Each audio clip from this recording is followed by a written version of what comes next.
It's the last lesson of Unit 3. Woohoo! Yay! Last lesson. All right, the last lesson is 3.4 Equations and Solutions. So let's talk about it. A solution. I just want to make sure. Oh, yep, that's it. Okay, is a number we can put in place of a variable that makes the equation true. Now, what we're going to do is solve our equations, just like we've been taught, whether there's a variable just on one side or a variable on both sides. Okay, we're going to solve it just like we've been taught, and then we're going to decide, does it have just one, does it have none, or does it have infinite solutions? Now, some of you are thinking, how could it have none or infinite solutions? It's got to have at least one, and only one. Well, that's not true, and let me show you. Okay, the first one that we're going to talk about is obviously one solution, because that's the one we're used to. Okay, this type of equation will have only one number that will work to make the equation true. So, for example, on this equation right here, there is only one number I can put in for x that will make this equation, this side, equal to this side. There's only one. Now, this is what it looks like. Oh, well, let's look it up. Okay, let's solve this for x, and let me show you how we know that. So, railroad tracks. I've got variables on both sides, so I need to get one. I don't have any distribution to do. I don't have any simplifying to do, combining like terms. So I need to start by getting this x over here. So this is a positive x, so I'm going to subtract it. 4x minus x, remember that's a 1, so that's a 3x, plus 12 equals the 0 out, and I get 21. Now I need to get my variable all by itself, so I'm going to circle it and anything attached to it. I'm going to get rid of the stuff that's outside the circle, so in this case I'm adding 12, so I need to do its inverse, which is to subtract it. 3x, the 0 out, so there's nothing there, equals, and then 21 minus 12 is 9. Last step, I need to get this 3 away from this x. So this is multiplying, so the opposite or the inverse is to divide. X equals 9 divided by 3 is 3. 3 is the only number that will work into this to make this true. If I put a 3 here, I get 4 times 3 is 12, plus 12 is 24. If I put a 3 here, 3 plus 21 is 24. So they both equal 24, okay? So this is not anything new. You guys are going, yeah, I've seen this. What are you talking about, Mrs. Sherritt? Okay, so right here, only one number, and that number in this case is 3, makes the equation true.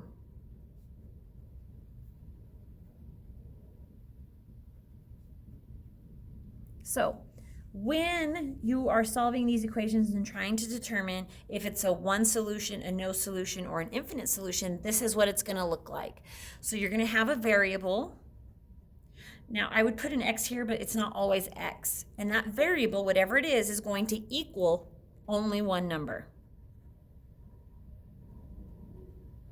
For example, x equals 3. A variable equals a number. Okay, so some more examples. X equals 3 is a great one. Sometimes we'll have y equals 7. Or we might even have something like negative 5 equals b.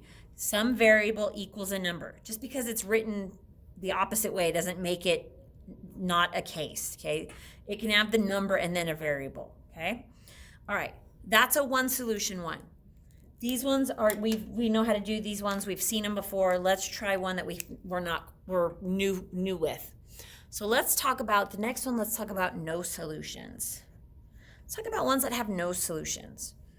This type of equation will not have a number that will work to make the equation true. It doesn't matter what number I put in for x, none of them will make it true. It can't, even a decimal or a fraction will not make this equation true. There is no number in the world that will make this equation true. Let me show you what it looks like. So again, we're going to solve it just like before. Right now, it looks normal, right? It looks just, nothing's out of the ordinary. It looks just like an equation with variables on both sides. Okay. This side is nice and simplified. We don't have to do anything to it. This side, we need to combine some like terms.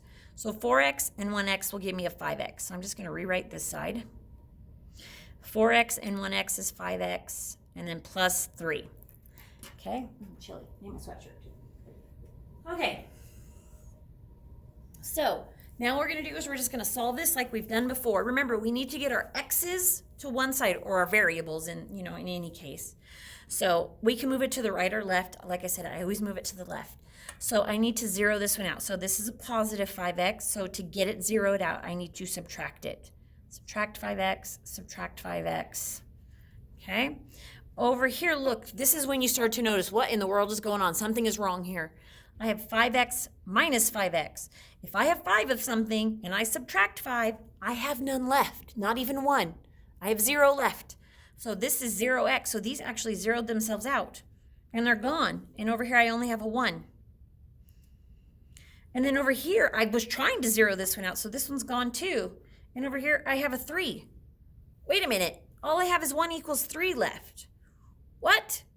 This is how you know there's no solution. When you get rid of your variables and you have two numbers on opposite sides of the equal sign and they actually don't equal each other, 1 does not equal 3, this is a no solution. Not true. Because 1 does not equal 3, because it's not true, there's no solution.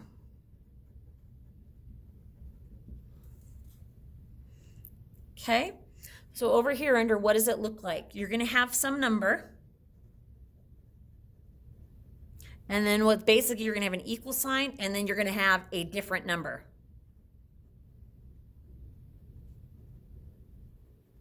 Other than this one. So like 1 equals 3. Those don't actually equal each other.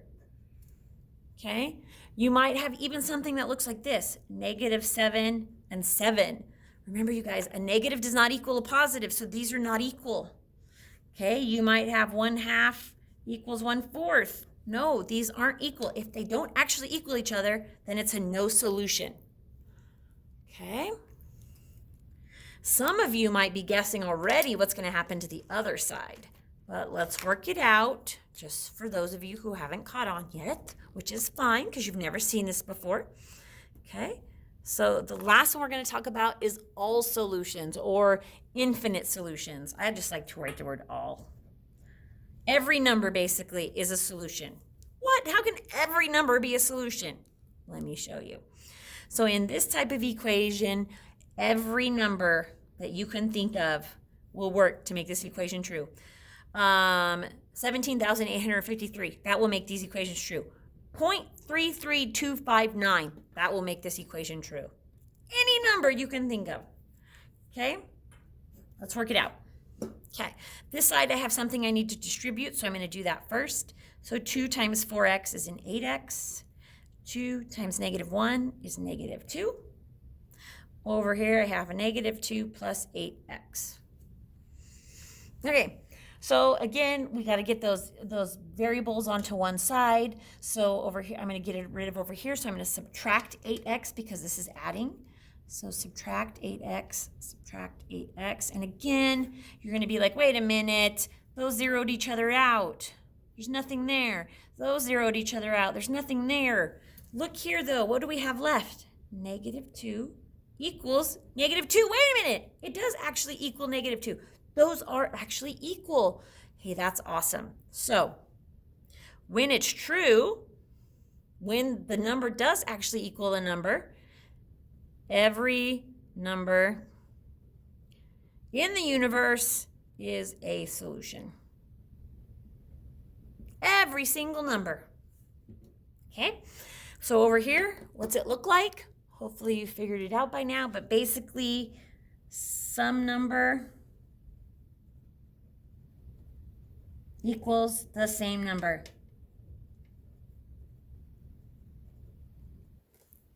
Okay? So for example, -2 equals -2. 6 equals 6. Ooh, how about this one? This one's a little tricky. How about 1/2 equals 0.5? Those are the same. Okay, those are equal. Okay, Any number that equals the other number, they are infinite solutions or all solutions. One thing I want to point out though, look at these two here, the no solutions and the all solutions. These get rid of their variables. Okay, there's no more variables on either one of these. The variable's gone. So when you get rid of the variable, you have to have either no or all. It can't be one of a one solution one. The only way it can be one solution is if the variable is still in existence after you've moved things from left to right. Okay? All right. Last one here. All right, so what you're going to do is you're going to solve these, just like we just did, and then tell me, does it have one, none, or all solutions? Okay? Now, some of these you're going to be able to figure out right away, and that's fine. I'm okay with that. Like, once you see it, just let me know what you think it is. I want to see your work, though, especially when you have to distribute. Show me it, okay? Show me combining your terms together. What does it look like? And then down here, it's just you just answer these questions. Make sure you say, what does it mean? Give me a sentence. I don't want just one-word answers there. All right, that's it, guys. That is all of Unit 3. There's a test coming. Bye.